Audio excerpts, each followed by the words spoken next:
Hi friends, welcome to my குட்டி vlog.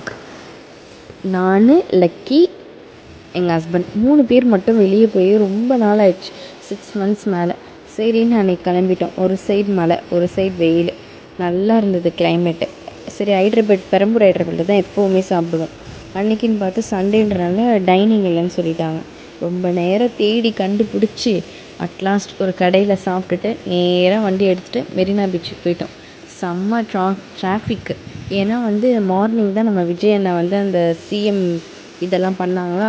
So கட்சிக்காரங்க வேறு நிறைய பேர் இருந்தாங்களா. பட் 5 o'clockலாம் நம்ம ஒரு வழியாக ரீச் ஆகிட்டோம். லக்கி மேடம் தண்ணியை பார்த்து பயப்படவே மாட்டாங்க. லக்கி அவங்க அப்பாவும் செம்மையாக விளாண்டுட்டு இருந்தாங்க. அங்கேயும் ஒரு டாய் வாங்கி மண் வச்சு செம்ம ஃபன் பண்ணிட்டு இருந்தா லக்கி. நான் பொறுமையாக உட்காந்து பீச்சை பார்த்துட்டு அப்படியே மைண்டை ரிலாக்ஸ் பண்ணிகிட்டு இருந்தேன். சம்டைம்ஸ் நமக்கு ஒரு ஸ்பேஸ் தேவைப்படும். ரொம்ப சில பேர் இருக்கணும், ரொம்ப கம்ஃபர்ட்டானவங்க, ரொம்ப சைலண்ட்டாக இருக்கணுன்ட்டு. ஸோ இது அவளும் நானும் episode 22. See you in my next vlog.